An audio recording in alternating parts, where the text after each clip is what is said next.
In this class, we discuss about accounting conventions. Accounting principles are of two types, accounting concepts and accounting conventions. In this class, we will discuss accounting conventions. Now, what are accounting conventions? Conventions have been termed as accounting policies in international accounting standards. In practice, the generally accepted accounting policies are known as accounting conventions, which have been adopted by the accountants for a long time. Accounting conventions are of following types. Number 1. Convention of disclosure.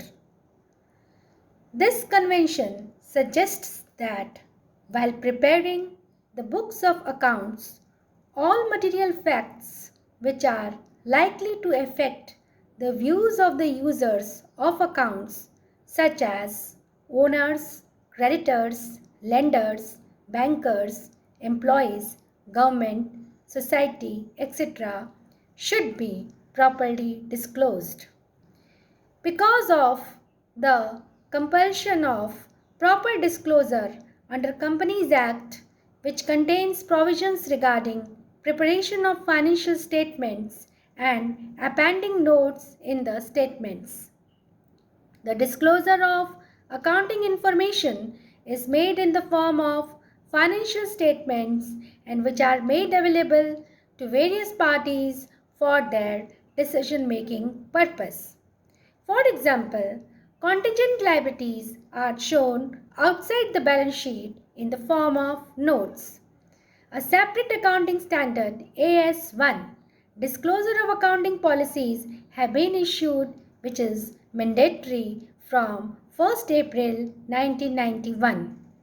The convention of disclosure also applies to events occurring after the balance sheet date and the date on which the financial statements are issued. The disclosure of accounting information is made in the form of financial statements and which are made available to various parties for their decision-making purpose. So all material information should be disclosed in these statements with complete accuracy and honesty. There should be no ambiguity in the facts. So this was convention of disclosure. Means everything should be disclosed in the form of financial statements. Number 2 is convention of materiality. This principle is an exception to the principle of full disclosure. As such, it is termed as modifying principle. According to this principle, items having an insignificant effect or being irrelevant to the user need not be disclosed. These unimportant items are either left out or merged with other items. Otherwise, accounting statements will be unnecessarily overburdened. American Accounting Association defines materiality as under an item should be regarded as material if there is reason to believe that knowledge of it would influence decision of informed investor. It should be noted that what is material for one concern may be immaterial for another. For example, the cost of small tools may be material for a small repair workshop, but the same figure may be immaterial for Escorts Limited. Similarly, the nature of the transaction should also be taken into consideration. A difference of rupees 500 in the valuation of stock may be regarded as immaterial, but the difference of rupees 500 in cash could be termed material. Thus, the accountant should judge the importance of each transaction or event to determine its materiality. So this was the convention of materiality. Number third, convention of consistency. This principle states that accounting principles and methods should remain consistent from one year to another. These should not be changed from year to year in order to enable the management to compare the results of the two periods and draw important conclusions about the working of the enterprise. If a firm adopts different accounting principles in two accounting periods, the profits of current period will not be comparable with the profits of the preceding period. For example, a firm can choose any one of the several methods of depreciation, that is, straight line method, written down value method, or any other method. But it is expected that the method once chosen will be followed consistently year after year.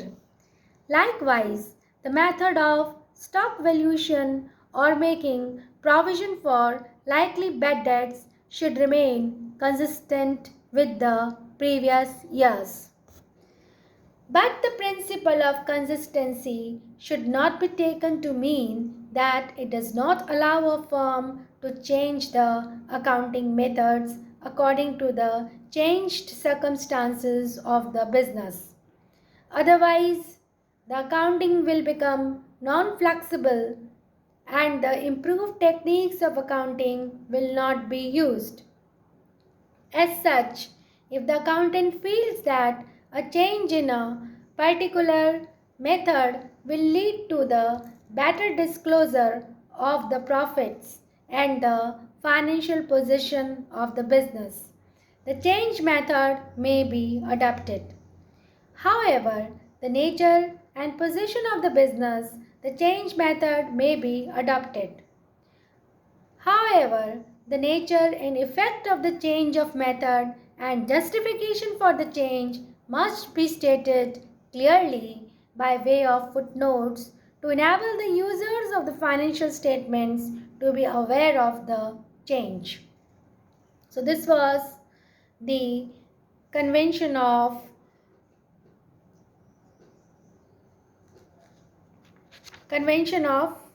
consistency, means the method we adopt should be adopted continuously, it should not be changed frequently. The fourth convention is convention of conservatism. According to this convention, all anticipated losses should be recorded in the books of accounts, but all anticipated or unrealized gain should be ignored. In other words, we can say conservatism is the policy of playing safe. Provision is made for all known liabilities and losses even though the amount cannot be determined with certainty. Likewise, when there are different alternatives for recording a transaction, the one having least favorable immediate effect on profits or capital should be adopted. Following are the examples of the application of the principle of uh, conservatism. Number 1, closing stock is valued at cost price or market price, whichever is less. Number 2, provision for doubtful debts is created in anticipation of actual bad debts. Joint life insurance policy is shown at surrender value as against the amount paid. Provision for pending lawsuit against the firm which may or may not be decided in its favor. Amortization of goodwill which has indefinite life. Not providing for discount on creditors. Consideration of the loss related to premium on the redemption of debenture when they are redeemable at premiums at the time of their issue. The principle of conservatism, however, should be used very cautiously, otherwise it results in understatement of profits and assets and overstatement of liabilities, which means the creation of secret reserves, which is in direct conflict with the principle of full disclosure. The Institute of Chartered Accountants of India issued Accounting Standard 1 Disclosure of Accounting Policies, which states that there are three fundamental accounting assumptions. Number 1, going concern. Number 2, consistency. And number 3, accrual. So, this was the last and fourth convention of accounting, that is, convention of conservatism. Thank you.